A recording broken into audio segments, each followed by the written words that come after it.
Hi అండి, అందరికీ నమస్కారం అండి. Welcome to my channel. ఈ వీడియోలో ఇప్పుడే అందిన వార్త, ప్రభుత్వ ఉద్యోగులకు జీపీఎస్ అమలుకు గెజిట్ నోటిఫికేషన్ అండి. ప్రభుత్వం సంచలన నిర్ణయము, తీవ్ర ఆగ్రహంలో ఉద్యోగ సంఘాలు.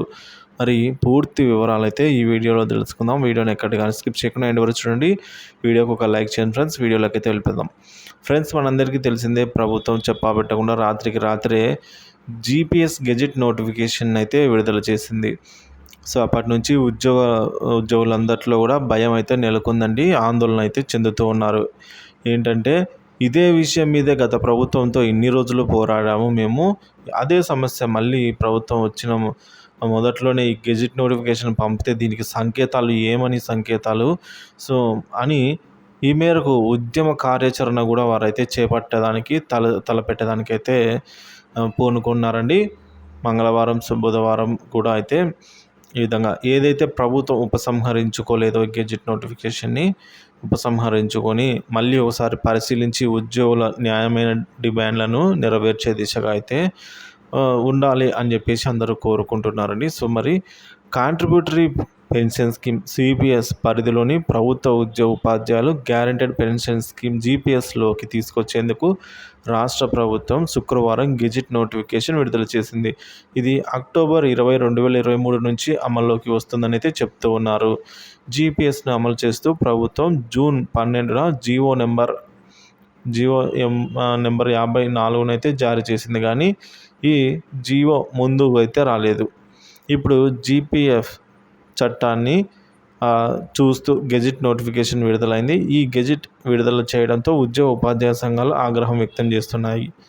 కాంట్రిబ్యూటరీ పెన్షన్ స్కీమ్ సిపిఎస్ రద్దు చేసి పాత పెన్షన్ స్కీమ్ ఓపీఎస్ అమలు చేయాలని ఉపాధ్యాయులు ఏళ్ల తరబడి ఉద్యమిస్తున్నారు. సిపిఎస్ రద్దు చేసి ఓపీఎస్ అమలు చేసేందుకు గత వైసీపీ ప్రభుత్వం జీపీఎస్ అనే కొత్త విధానాన్ని తీసుకొని వచ్చింది. ఓపీఎస్ని ఇవ్వలేదు. గత ప్రభుత్వం హయాంలో సిపిఎస్ కంటే ఈ విధానం మరింత హానికరమని వెంటనే రద్దు చేయాలని సిబ్బంది ఉపాధ్యాయులు తీవ్ర నిరసన వ్యక్తం చేశారు. అయితే వైసీపీ ప్రభుత్వం ఏకపక్షంగా జీపీఎస్ నిబంధనను తీసుకొని వచ్చేసింది. పోరాటాల ఫలితంగా గతంలో తాత్కాలికంగా జీవోలు రాలేదన్నారు. ఇప్పుడు జీపీఎఫ్ అమలు చేస్తూ పాత తేదీ నుంచే గెజిట్ నోటిఫికేషన్ జారీ చేయడం అత్యంత దుర్మార్గం అని అయితే చెప్తున్నారండి. సో ఇది ఉపాధ్యాయులకు ద్రోహం చేయడమే కాదా అని ప్రశ్నిస్తున్నారు. ఈ గెజిట్ను ప్రభుత్వం వెంటనే రద్దు చేయాలని కూడా డిమాండ్ చేశారు. పాత పెన్షన్ పునరుద్ధరించేలా చర్యలు తీసుకోవాలని డిమాండ్ చేశారు. 2017లో కేంద్ర ప్రభుత్వం జారీ చేసిన మెమో నెంబర్ 57 వెంటనే అమలు చేసి 2003 డిఎస్సి ఉపాధ్యాయులకు పాత పెన్షన్ విధానంలోకి తీసుకొని రావాలని కోరారు.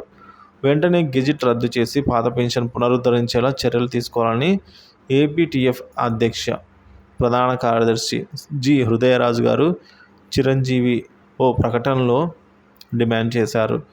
ఈ గెజిట్ను తీవ్రంగా వ్యతిరేకిస్తున్నట్లు AP contributory pension scheme employees union వెల్లడించింది.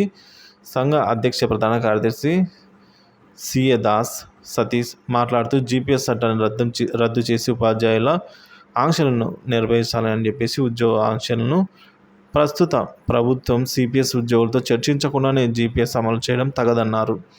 ఉద్యోగుల ఏకైక ఆంక్ష పాత పెన్షన్ విధానమే. సిపిఎస్ ఆర్ జీపీఎస్ ఏదైనా ఈ విధానాన్ని సమీక్షించి ఆమోదయోగ్యమైన పరిష్కారాన్ని కృషి చేస్తామని టీడీపీ సంకీర్ణ ప్రభుత్వ ఎన్నికల మేనిఫెస్టోలో పొందుపరిచింది. అందుకు విరుద్ధంగా జీపీఎస్ అమలు చేసేందుకు జీవో గెజెట్ నోటిఫికేషన్ విడుదలైంది.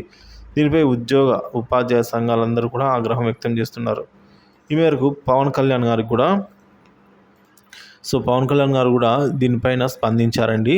హామీ కూడా ఇచ్చారు. ఈ సిపిఎస్ జీపీఎస్ని పునఃపరిశీలించి న్యాయమైన డిమాండ్ అయితే నెరవేరుస్తాము. సో ఉద్యోగులకు మేలు జరిగేలా చూస్తాము 1 సంవత్సరం వ్యవధిలో అని చెప్పారు. సో పవన్ కళ్యాణ్ గారు మీరైనా చూసుకోలేదని ఉపాధ్యాయులందరూ కూడా ఈరోజైతే ఆగ్రహంతో ఉన్నారు ఫ్రెండ్స్.